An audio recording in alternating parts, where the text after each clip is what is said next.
Welcome to Modern Entrepreneur. Today we have Shayla Mihaly, who is a holistic business coach to women healers, teachers, and coaches. She specializes in healing the split women healers have between being spiritual practitioners and creating material wealth. Shayla has created her own multi-six-figure healing center using the same inner and outer tools and strategies that she now teaches her clients. Childhood illnesses led her to the world of holistic healing as a young adult and set her on the path to bringing healing to herself, her clients, and to the planet. Shayla is in service to supporting women healers who are doing amazing transformational healing work and yet struggling financially, because she knows that having strong women healer leaders who are fulfilling their missions and creating a bigger impact in the world is an essential key to the awakening of humanity and our planet. Thank you so much for being here. Thank you for having me. It's interesting, your mission, because it's, although, maybe more, said in words differently than we might use at Ontraport, it resonates with our mission, right? Our mission is to support entrepreneurs in delivering their value to the world by removing the burden of technology. And it feels to me like you're coming from the same place. It's like there's so much that is there to be delivered by these amazing people who are not getting into business because they love screwing around with technology, or in your case, maybe it's because they're not, trying to deliver their value because they love building a business, and yet their value is there to be delivered, and getting that stuff out of the way feels like it unlocks a potential that is important to be unlocked. So what I find is most women healers are either undercharging or forgetting to charge at all, and I myself have done that. I've seen a client walk out the door and be like, oh, I forgot to ask for money. So they don't have the confidence to really charge what they're worth. They don't know how to attract clients. They think marketing is unspiritual. They think self-promotion is egotistical. Sales, they hate that word. We don't even use sales. We don't use that word. They hate sales. They don't want to think about money because they're on a spiritual path, and in their mind, money isn't spiritual. And so they're not stepping into being as deeply in service to healing the planet as they could because they're not charging, and so they're not making any money, and so they're stressed out and exhausted and broke and burned out, and then they go get a job and do some healing on the side. And a lot of these women healers are kind of ostracized socially. They're seen as like, kooky witches doing healing work in the backyard, and they're some of the best healers there are.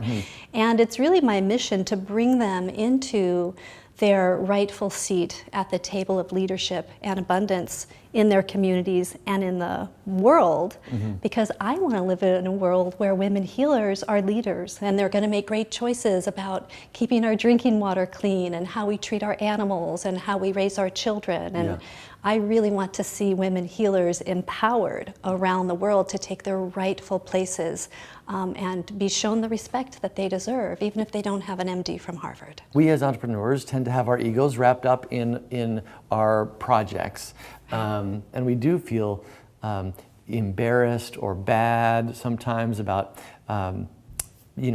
asking to be paid, or scared to charge what we think that we're worth, or maybe don't even have a sense of what we should be worth. Right.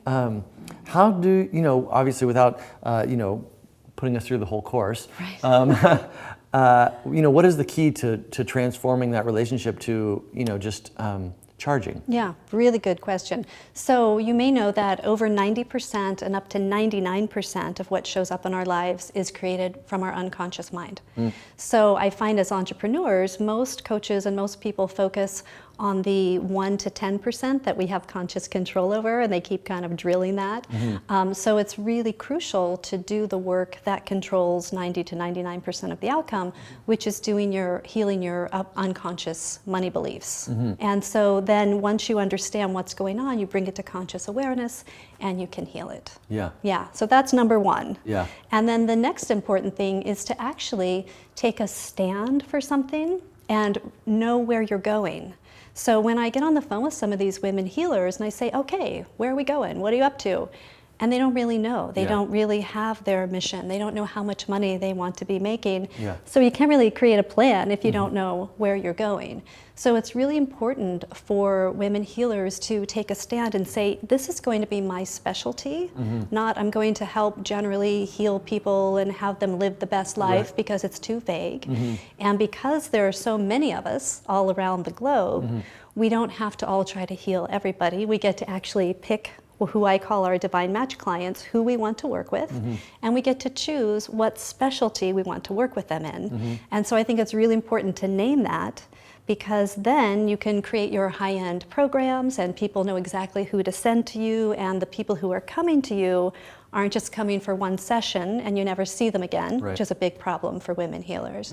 They're actually investing in a life-changing transformation. If you could, give yourself a piece of advice, when you were starting out, from this position now that you're, sitting here today, kind of like fly back through time and give yourself a piece of advice, what would that be?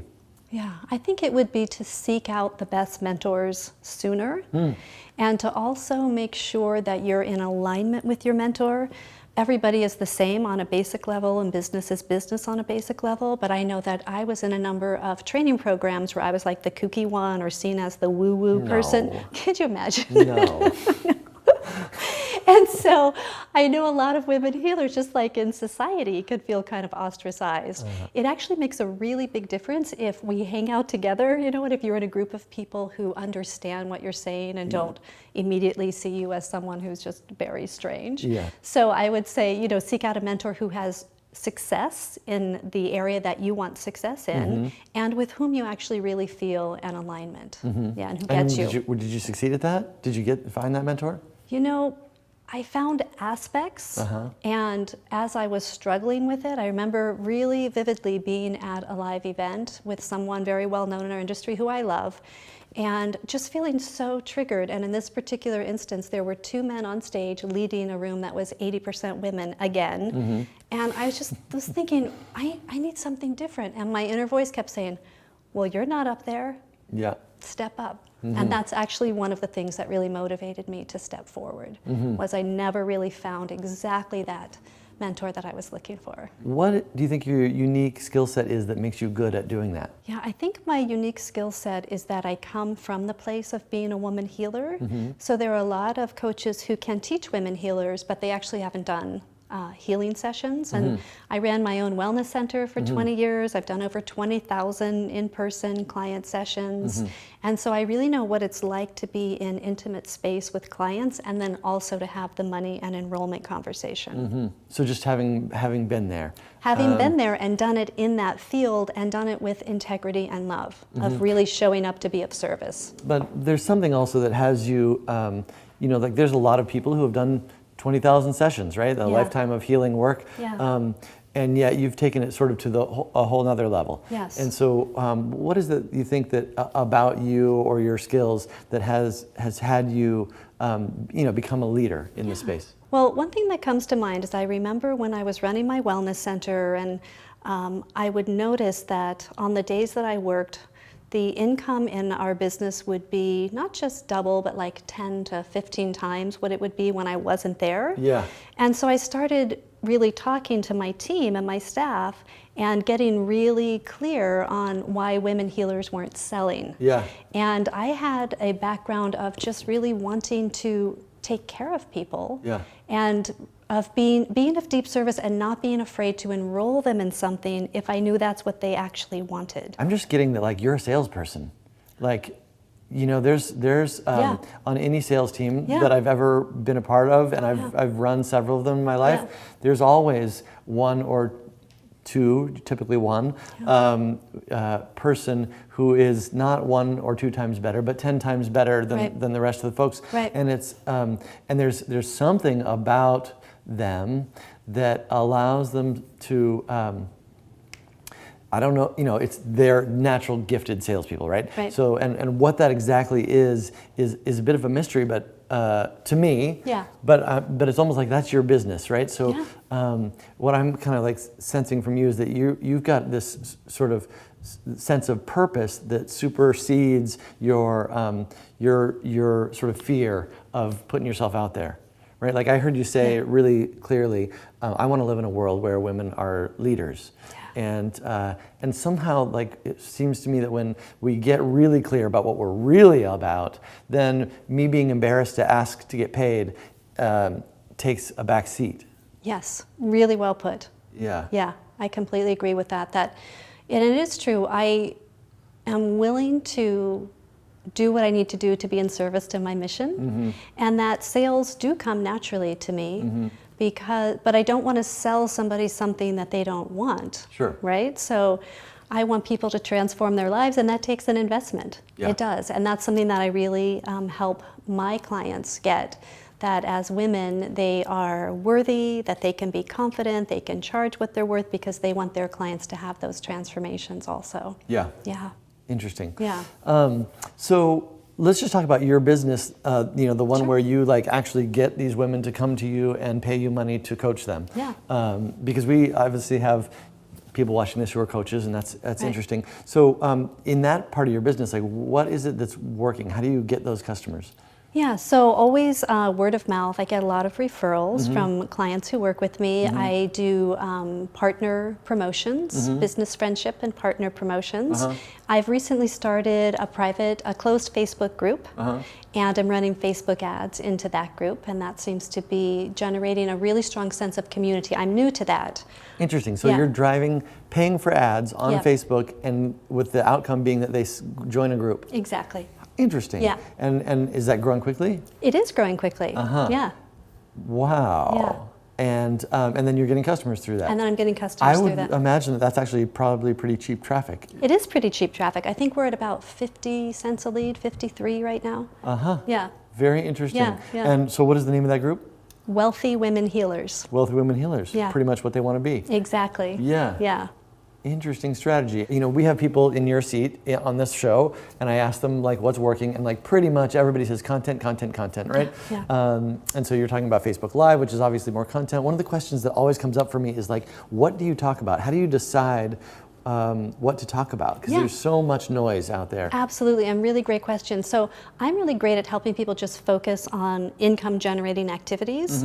And in fact, I've got a masterclass out right now where I teach my clients how to make an extra $10,000 to $30,000 a month without having to do podcasts, write a book. Without having to have your website perfect, without having to do all these things. I'm like, really, it could be so simple. So that's one of the great things about the Facebook group is I'll ask questions or post polls, and based on the feedback, then I know what to talk about. Yeah, amazing. Right. 50 cents a lead seems incredible. You spend 10 grand, you got 5,000 people in a group. That's a very active group. It's a very active group. Yeah, good idea. Yeah, it's growing. Yeah, thank you. So tell me this: what is your cutting edge right now? What are you learning? What is the next level for you? It's interesting because the next level is always growth in some form. And for me, and one of the reasons why I love using Ontraport is I'm really about simplicity and ease. So there are a lot of people who have businesses similar to mine. They have huge teams. Yeah. And I don't want a huge team. Yeah. I don't want to manage a huge team. Ontraport is like my team, and your support staff is so great. And I always tell my team, talk to them. They're great. They're part of our team. That's part of why we're with Ontraport. Yeah. So for me, it's always how can I make my systems more simple? How can I bring more ease to me and my life and my team's life and my client's life? And I know, I am building and growing my team. Yeah. But I really like to keep it very lean. Yeah. Yeah. It's an interesting challenge Yeah. to always stay focused on creating what it is you actually want to create. Right. It's real easy to end up creating something different. Exactly. And then you have to manage that thing you created because you created it. Yeah. You've been at this for a while. At some point you'll look back and kind of like take a long view of your career. What will you want your legacy to have been? I think I will want my legacy to have been awakening women healers around the globe to their value and helping them to have the confidence to step into their worth and their leadership. Touches my heart. Seems like you're well on your way. Thank you. Yeah. Yeah. So what do you feel like it means to be a modern entrepreneur? So I think it's really about freedom if we let it be, because I see a lot of people, again, creating something that doesn't give them freedom. But if we let it be, I really think it's about having time freedom and freedom to be with our families and friends, and freedom to really make a strong difference because we're not having our time leveraged by someone else. Beautiful. Yeah. Thank you so much for being here. This Thank you has for been really a having pleasure me. to talk to you. Really appreciate it. Would Lovely. you do us the honor of signing our wall? Be happy to. Awesome. Thanks. Thank you.